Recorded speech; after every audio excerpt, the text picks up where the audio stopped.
Welcome back, everybody. This is Low Life Plays coming at you with another deck tech here. This one is for my Abdel Candlekeep Sage. My blue-white blink deck. Very, very good. It's a pretty strong one.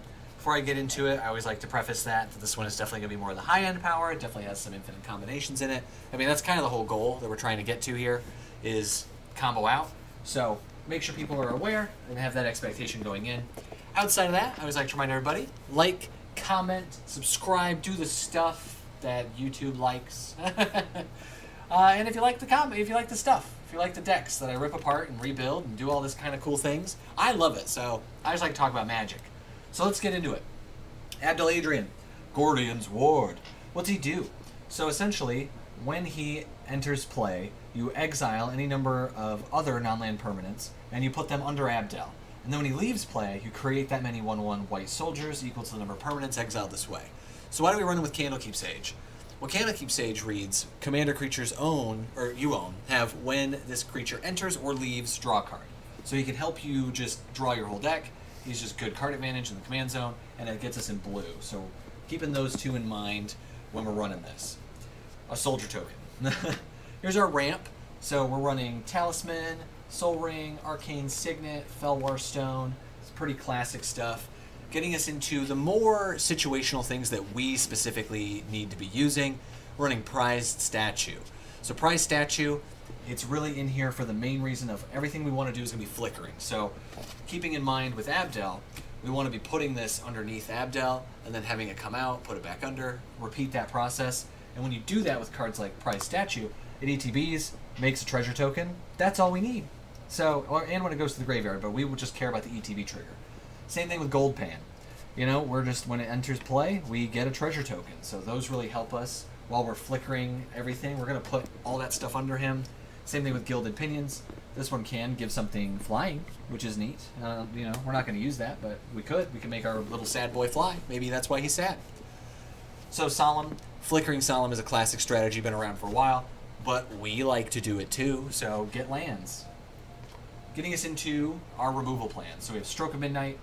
Holy cow, because, yeah, it's great, right? Enters the battlefield, you gain 2 life and scry 1. It's just fun. It's a creature, though. So this is why he is in the wrong spot. I think I thought this was a generous gift. Or, I don't know what I thought it was. Either way, Holy cow, great flicker target. He should be in the flicker package, but he's in here because when he ETBs, you gain 2 life and scry. Pfft. Yeah, please. We want it. Path to Exile. Love the treatment on this one. Good stuff. Now we get into our O-ring effects. So ideally what we want to be doing with Abdel and our overall game plan is to have 2 Oblivion Ring style effects and have Abdel in play. So let's use Oblivion Ring, and where's the best one? Where is it? Detention Sphere, right? So having 2 of these type effects and Abdel. So essentially what you do is you have a bunch of stuff under Abdel, or even one thing that does something cool, and you can go, all right, I Detention Sphere, put Abdel under Detention Sphere. I'm going to play Oblivion Ring, put Detention Sphere under Oblivion Ring, triggering Abdel to come back. Abdel comes back, targeting Oblivion Ring, rinse and repeat this process. This will target your Oblivion Ring, and then Abdel comes back. So with that situation going on, even with just this situation, you're making infinite 1/1s. So just with that interaction alone, and then you combine that with like a Soul Warden or any other sort of value piece, there you go. So that's what we're trying to do, and we'll go over any other ways we can get there. But our Oblivion Ring effects are going to be Detention Sphere, obviously Oblivion Ring.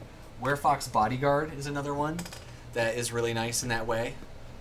Journey to Nowhere. Some of these you do have to be careful out, because some, like this one, can only target a creature. So you can't loop it like this, because how are you going to get your Journey to Nowhere under Exile? So some of them you have to be a little bit more careful, but a lot of them can have a lot of ability to work with each other, like Fiend Hunter. This one's a newer one from Thunder Junction Assimilation Aegis. It seems like it would work, right? Enters the battlefield, exile up to 1 target creature till it leaves play. It can become a copy of the creature if it's attached, but just an O-ring effect that is pretty easy to also target. Touch of the Spirit Realm. Suppression Field. Suppression Field is good because Abdel has 3 or greater. Leonin Relic Warder. This is one you just gotta be a little bit careful on, because it can't work with the creature-based O-ring effects. But those are our O-rings. Now we're getting into flickers, our flicker effects, right? So our flicker effects, we have a mass one of Lae'zel's Acrobatics. This one can do a lot. Can also help dodge a lot of things. We got Ephemerate, very classic flicker spell here. We got our Charming Prince. This one can flicker something else, but also he's a great target himself to gain life and scry. Very, very good value piece. Teleportation Circle. This one just lets us keep flickering at the end of our turns. We have Judiciary's Portal. Just, exile target creature you control. Abuelo. This guy has Flying Ward 2, and he has pay 3. You can flicker things. Pretty good. Cloud Shift. Anything that's cheap and can just do that is what we like. Slip on the Ring. I just love Lord of the Rings. So, Momentary Blink has additional things because of its flashback. Flicker of Fate can help us get stuff back because it can target our enchantment, which that's really nice. And then flickering can also win a lot with these two specific pieces, right? With Restoration Angel and Felidar Guardian, they work pretty similarly for what we would like to do. We would like to have Abdel come into play. We want to be in a situation like this, right? This is ideally where we'd like to be. And then you can just flicker, you can target Abdel, and then they both come in at the same time, and you can stack it so his ability will go onto the stack after Abdel has already put him underneath him. So then it creates infinite flickers with that strategy, and you can do the same thing with subbing out Restoration Angel instead. So, pretty cool. Pretty cool. That's what I'm saying, it's a fairly strong strategy. I mean, there's a lot of different ways, and you can kind of just pop off out of nowhere. Same thing with, like, Deadeye Navigator. Good guy. Then we get some interaction. So we're going to run Dovin's Veto. We're going to run our Hindering Light. That seems good. Draw a card. Classic Arcane Denial. We've got Negate. We've got Counterspell, and then we got Mana Drain. Got some good stuff, because Abdel does cost 5. So, don't feel bad mana draining early just to get Abdel out. We got our classic Study Buddy combo here to just draw some stuff.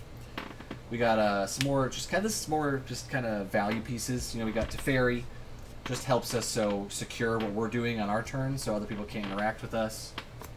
We have Soul Warden, just infinite life.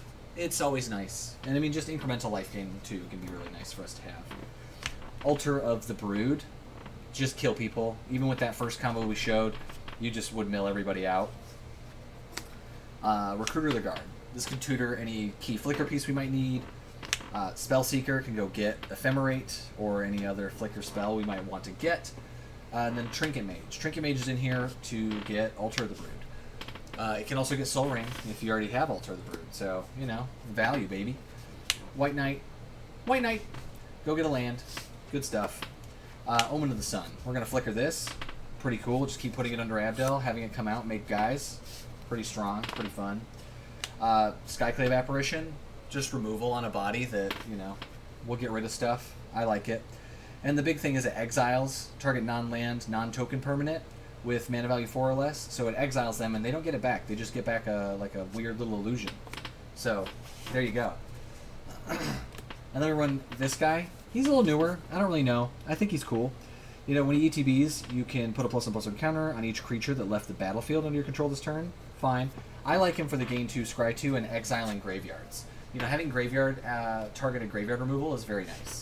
So being able to, especially because if he's in play, we can effectively have instant speed graveyard removal, right? Someone targets something, you target this with a flicker effect, it comes in, goes on the stack, removes their graveyard. Pretty cool. Lavinia. Have you ever played against Lavinia? She's obnoxious. So when she enters the battlefield, detain each non-land permanent your opponent's control with cost 4 or less. So until end of next turn, those permanents cannot attack or block. It's and their activated abilities can't be activated, so it shuts down so much stuff. Just you got Soul Ring over there? No, and you could just do that as whatever you want. Makes bodies, draws cards, can bounce another target non-land permanent. That is a very effective use of Ether Channeler, just to bounce everything. Spirited Companion. Let's just draw cards and have a good boy. Omen of the Sea, scry, draw, flash speed, really good. Prof's Eidetic Memory. This one seems pretty good in the way that you just get to, it's a draw card when it ETBs, and then it also has you have no max hand size, which can be pretty useful because we can just draw our whole deck with Candlekeep Sage, right? And the big thing with Candlekeep Sage is to remember that when you are using Abdel, you are exiling any number of target other non-land permanents. So you can rezone this if you are... Oops. So when you are doing your nonsense with Abdel and you're drawing a bunch of cards through Candlekeep Sage, to keep yourself from decking yourself, or when you've hit the point where you think you need, just remember it's an exile. So when you exile this, instead of putting it in the exile, you just rezone it back to your command zone. So that's how you kind of get away with that kind of trickery. This one's new. Modern Horizons 3 seems good. Just draw cards, scry 2. I like things that just draw cards when you ETB. Archaeomancer, I mean, it's Archaeomancer, right? We enter the battlefield, return target instant or sorcery to your hand. Now we're getting into the crazy cards that, you know, you could make this deck a little more powerful if you streamlined it, but it has some fun things to play around with, like Rishan's Cut Purse. Nothing feels better than when you get into an infinite flicker combo with a Rishan's Cut Purse. Comes into play, each opponent sacrifices a permanent unless they pay 1. You just keep looping it. You can't. It just gets rid of their boards, their lands, their everything. It's permanent sacrificing. Peregrine Drake, classic. Just flicker this, make infinite mana, do shenanigans. Reality Acid, baby. Classic in Brago, classic in any blue flicker plan, right? Just enchant permanent. When this leaves play, you sacrifice the permanent. So just keep putting it under Abdel, get rid of everything. Venser, he's along the same plan, right? You're just gonna ETB, you're just gonna bounce all their stuff. Now we get into our lands. Mystic Sanctuary. We just get stuff. Castles. Castle Vantress, Castle Ardenvale. One lets you scry, one gives you a guy. Witch Enchanter. I think this is a good one. You know, it's an ETB, so that's great. It's an ETB Rec Sage. And also, I like the fact that it's a land. So, nice. I was pretty hyped about that one. And then we're just running a bunch of plains and islands. We're going to be running 1, 2, 3, 4, 5, 6, 7, 8, 9, 10, 11, 12. We're running 12 plains. And I went with the Phyrexian symbol ones. I don't know why. I just think they're cool. 1, 2, 3, 4, 5, 6, 7, 8, 9, 10, 11, 12. Running 12 of our islands. Get those bad boys put up here. Most powerful land. Might be green now, though. Exotic Orchard, Command Tower, Restless Anchorage, Nimbus Maze, Glacial Fortress, Sky Cloud Expanse. Love. Oh, you can't even see the foiling. Look at that. Oh, there it is. Meticulous Archive, Prairie Stream, and Port Town. Would throw a Hollowed Fountain in here if I had another one, but I do not. So that pretty much does it for our boy Abdel and his candles. You know, he's a good dude. It's really fun. If you want to experiment with Flicker, this deck was pretty cheap to put together, so I think it's a pretty viable strategy. I mean, it's definitely on the higher end because you are pretty much just trying to combo out at the end of the day, but it's a higher end deck that really, I mean, Oblivion Rings and things like that, they just don't cost that much. So it can be a very good strategy to implement if you're looking to get into maybe a higher power table and have something fun like a Flicker strategy. So that's what I like, and remember to bring your little dude along to hang out, you know, because you're going to be making infinite amounts of him. And I just love the art of this one. So if you like this video and you like the Flicker plan, just remember, leave a like, comment down below. Maybe other decks you want me to build or mess around with. Anything you think would be interesting. I'll see if I got it and I can throw it together. I will see you guys, though, in the next one.